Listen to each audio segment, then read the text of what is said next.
bloque de 678, Alejandro, quedó pendiente tu respuesta del bloque anterior. Sí, creo que vamos ahondando profundidades con lo que discutimos, pero solo quería decir que lo que quería señalar con respecto a las críticas sobre la exposición del Palais de Glace no es tanto lo que pensemos sobre la exposición, sino que esas críticas no dan ninguna referencia sobre dónde ocurre, qué intenciones tiene, o sea, cómo está construido un espacio que tiene que ver con un espacio del arte, de la estética. Es decir, los críticos no toman los instrumentos de la crítica estética y artística para encarar la cuestión, porque no es necesario, pues se trata solo, finalmente, de esos irregulares malditos que se expresan de maneras vulgares, ¿no es cierto?, para no decirlo de otra manera, y por lo tanto no es necesario, si esto hubiese ocurrido en el Louvre, si esto hubiese ocurrido en Berlín, si en Berlín un grupo de turcos hubiera hecho una absurda manifestación en una galería de arte, se hubieran usado esos instrumentos, sobre todo si fuera en Berlín en particular,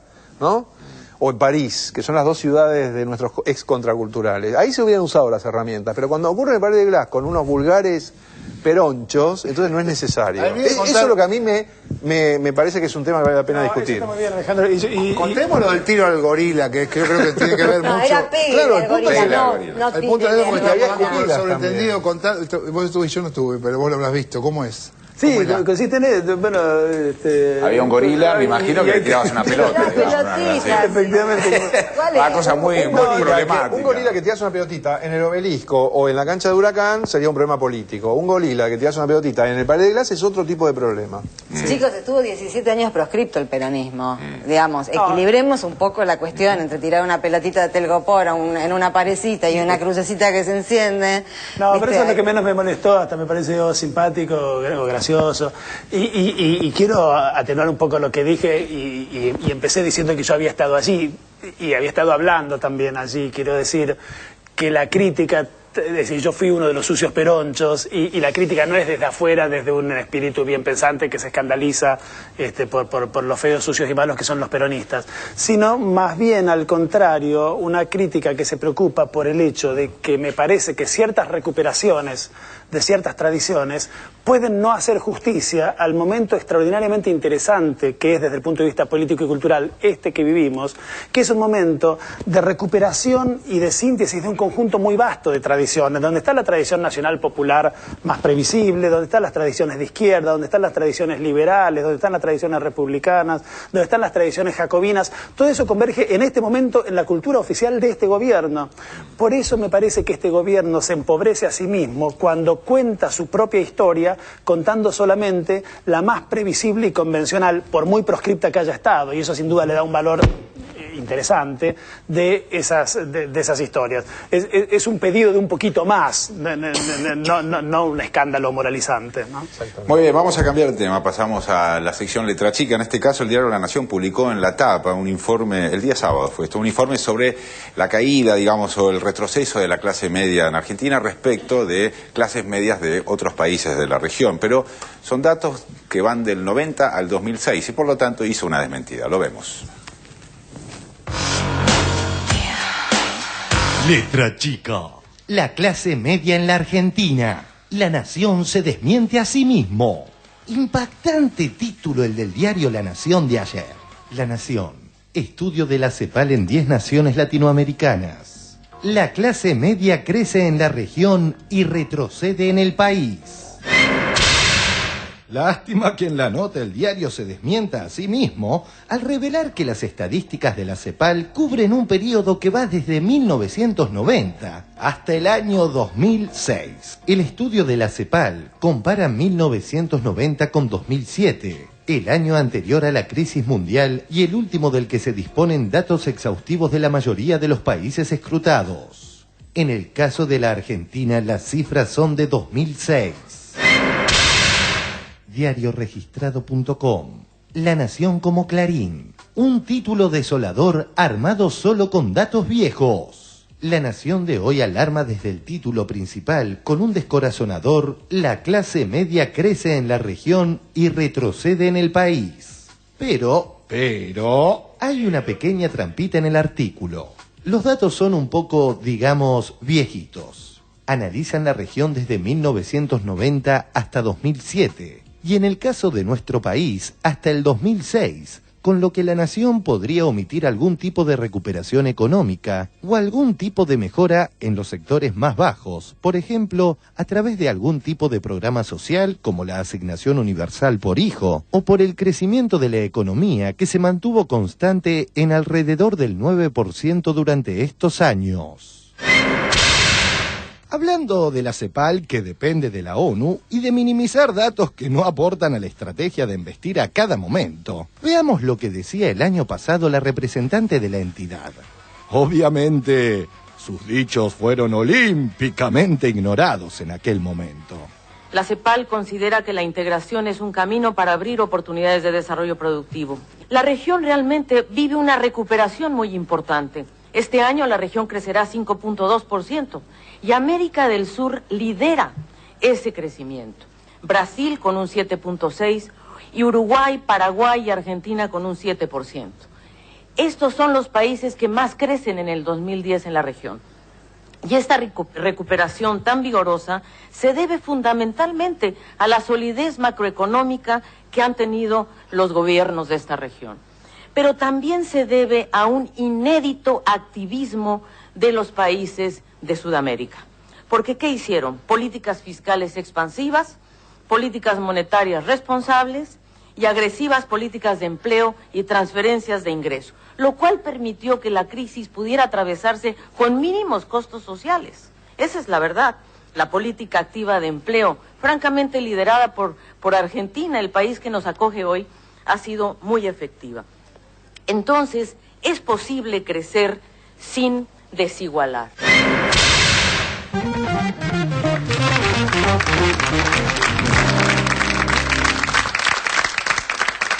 Muy bien. Muy interesante, por cierto, digamos. A ver, Alejandro, ¿qué te pareció? El fondo de esta cuestión es que nosotros desde la dictadura vivimos en un estado de distorsión cognitiva en Argentina. O sea, esta discusión sobre 678 y los medios hegemónicos también tiene un componente vinculado. Estos debates sobre si es censura o no, si un acto desafortunado o no, sobre lo que pasa con Kicillof. Hay una distorsión cognitiva. Se ha trabajado con una distorsión cognitiva cuya base filosófica, podríamos decir, es... ¿Qué distorsión cognitiva para bueno, un señor de 15 años que está mirando? Mira, cada vez que nace un niño en este país, desde que han ocurrido ciertas cosas, en algún momento muy pronto se va a preguntar cómo es este país en el que vive y qué cosas ocurrieron recientemente. Entonces va a ver el discurso famoso de Videla, donde, si yo quisiera ejemplificar una clase que es una distorsión cognitiva, el famoso discurso de Videla, que para eso se lo muestra continuamente. El desaparecido no es, ni no es, está, ni no está, no está ni vivo ni muerto. Eso es una distorsión cognitiva que tiene consecuencias institucionales y políticas profundísimas en una sociedad. La desarma, la destruye completamente, porque vos no sabés quién está vivo y quién está muerto. ¿Qué otra cosa más básica hay en una sociedad que saber quién está vivo y quién está muerto? ¿Qué Estado puede haber cuando el Estado mismo no tiene registro de quiénes son los vivos y quiénes son los muertos? Y por lo tanto lo que se destruyó es la herramienta para saber quiénes son los vivos y los muertos. Por eso para defender sus intereses, un multimedio como Clarín está dispuesto a distorsionar completamente todo el problema de los niños, de los nietos. Porque no es solamente que ocultan su propio interés, sino que cada vez que hay una noticia sobre ese tema aparece distorsionada. Y siembran dudas, descalifican a los organismos del Estado vinculados con el control del ADN, o sea, lo socavan como si fueran macera, con la misma mentalidad. Eso es extremadamente grave y no lo hemos superado. Entonces, ¿por qué 678 está todos los días teniendo que es hartante? O sea, es hartante, todos nos hartamos, lo vemos, lo que lo hacemos, la misma gente que todos los días recurre al programa para verlo, es como el servicio meteorológico. O sea, vos todos los días tenés que ver qué dijo Clarín, porque todos los días tenés que ver en qué mintió. O sea... Somos como una intervención en el servicio meteorológico. ¿Sabés cuál es la moraleja? Vos la sabés, creo que la hablamos. La moraleja es que el día que esa tergiversación, manipulación, mendacidad de los medios dominantes no exista, tampoco va a existir 678. Haremos algo más genial. Quizás que era otra forma, pero esto que vemos de la Nación es un ejemplo más en el contexto de un momento electoral en que lo que hay que buscar es socavar la base de adhesión en votos, simplemente, ¿no? Asustar a la clase media. Son los meses que nos esperan, un estado constante de tergiversación, de socavamiento. de vulneración, ¿no? Y también me parece que es un dato más, un apunte más sobre qué está pasando, lo hablábamos hace un rato, con el periodismo en la Argentina, ¿no? Porque, digamos, hacer semejante título de tapa con datos que el editor sabe que son un fiambre, que eso no te da, esa información no te da ni para un suelto en una página 30, porque ya pasó, es viejo, y si es viejo es mentira. Porque si vos estás dando como pues nuevo... Inexacto. A lo mejor no es estrictamente mentira, es inexacto. Que estén 6 años afuera. Si vos ladrás en una tapa del tamaño del diario La Nación, que la clase media retrocede en la Argentina y que avanza en otros, faltaba que dijera crece en Perú y en Colombia. Era lo único que faltaba que dijera. Si vos ladrás eso desde un título y lo haces con conciencia de que la información que estás dando ya fue reemplazada por otra información, es mentir. Es como poner ganamos el Mundial. Claro, habría que el viernes hubo una etapa de Clarín que también era muy llamativa, en coincidencia con lo que decía de esta distorsión cognitiva de la que hablaba Kaufman, que en realidad es lo que uno no se supone que es lo que permite que hagan estas cosas, porque si no, no les sería efectiva en algún punto. El título de etapa catástrofe de Clarín era algo así como que la pobreza se habría triplicado en la Argentina. Sí. Se habría, ¿no? Y en la bajada de etapa era un informe de la Universidad Católica Argentina, pero que no se atrevían ni siquiera ellos a afirmarlo. Entonces lo ponían en condicional.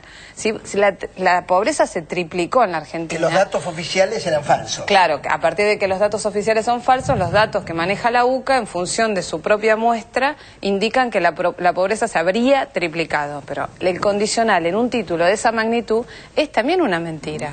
La UCA después desmintió además. Claro, pero deberíamos pensar en base a lo que hoy ustedes más o menos se planteaba, que hay una cultura establecida en los periodistas, una cultura de sometimiento, si querés, de tergiversación en su misma profesión, esos periodistas que se convierten en voceros de la mentira. La mentira, para transportarse, tiene que tener un soporte y tiene que tener una voz. Y la voz no es La Nación o Clarín en abstracto. La Nación y Clarín son hombres y personas como nosotros que vocean la mentira incubada dentro de esa abstracción. Pero el que decide ese título no es un tipo como vos o como yo, es otra estirpe, ocupa otro lugar y es de otra clase social. Pero hay una cuestión que es que el nunca más de la prensa argentina va a ser el día en que no sea impune la distorsión cognitiva. No que alguien mienta, siempre hay quien miente y habrá quien mienta, sino que eso tenga impunidad, que alguien pueda decir algo ostensiblemente falso y creer que no va a tener ninguna consecuencia en el sentido de prestigio, como ha ocurrido muy recientemente. Alguien en tal fecha no estaba donde evidentemente estaba y lo sigue insistiendo. Que eso siga ocurriendo es un problema que nos tiene. Es decir, que 678 sea necesario es algo muy malo para la sociedad argentina. Es decir, que haya que todos los días desmentir y desmentir, no es el nunca más, es el camino hacia el nunca más, como ocurrió en los movimientos de derechos humanos, ¿no es cierto?, que pedían aparición con vida. Acá es la recuperación de un estado mínimo de certidumbre para un colectivo social. Eso es lo que tenemos que lograr en este país. Ahora, creo que el colectivo social me parece que se ha sublevado. Sí, claro. Estamos hablando de cambios que ha habido, ¿no es cierto? Ha habido cambios en el mundo y en la Argentina, y creo que más allá de 678, para no autodenominarnos liberadores de nada, pero evidentemente hay una sociedad que era plenamente cautiva, si querés, éramos, y que ahora hay cierta sublevación, que no sé qué grado de mayorías o minorías tiene, pero que evidentemente no da tanto resultado esa mentira. A ver, Eduardo. Yo estoy totalmente de acuerdo. Querría tomar una cosita que supone otro tipo de desmentida respecto a lo que me pareció más sustantivo del informe, del montaje, que no se refiere tanto a la inexactitud, posiblemente intencionada desde luego, de los datos del título en cuestión, sino a las declaraciones de la funcionaria de la CEPAL sobre el final, cuando trayendo más para acá esos datos, y efectivamente cuando uno los trae más para acá son muy impresionantes. Días pasados participé, gracias a la amable invitación de mi colega y amigo, el rector de la Universidad Nacional de Quilmes, Gustavo Lugones, de la presentación allí en el auditorio Nicolás Casullo de la Universidad Nacional de Quilmes, la presentación del informe del Programa de las Naciones Unidas para el Desarrollo sobre el desarrollo humano en la Argentina 2010, que es un informe muy interesante que vale la pena leer, porque no es un informe sobre un único año, sino que además hace una retrospectiva de 40 años y permite ver algunas evoluciones que son muy ilustrativas. Efectivamente, los indicadores del desarrollo humano, que combinan indicadores de crecimiento económico, de salud, medida por la expectativa de vida, y de educación, medida por la tasa de analfabetismo y los índices de inscripción a los distintos niveles educativos, se sostiene aproximadamente desde los años 70, más o menos constantes, con un crecimiento ligero de las tasas de salud y de educación y una caída de los ingresos individuales entre el 70 y tantos y el 2003, y pega un rebote muy considerable en todos los gráficos que vale la pena observar del 2003 para acá. De manera que es perfectamente verosímil que en el 2006 los indicadores fueran más o menos parecidos a los que teníamos, qué sé yo, cuántas décadas, pero en un proceso que invertía eso muy fuertemente. Pero digo, lo que me parece interesante de la observación de la funcionaria de la CEPAL, que va en la dirección del informe sobre desarrollo humano, una de cuyas medidas es la igualdad también del crecimiento. Un crecimiento desigual no es un crecimiento que contribuya al desarrollo humano de una población, es la idea de que es posible crecer sin desigualar, o mejor todavía, que solo es posible crecer efectivamente sin desigualar. Eso es una desmentida importante a una teoría que durante muchos años circuló en la Argentina y que cada tanto uno escucha en las voces de los campeones del pensamiento neoliberal más establecido, que es la teoría según la cual primero hay que hacer crecer la torta para que después haya que repartir. Eso no es así. La torta solo crece en un contexto de igualación de las posibilidades, de los ingresos y de los consumos de todos. Eso me parece que es la buena noticia del montaje que vimos. Señores, vamos a un corte, ya volvemos.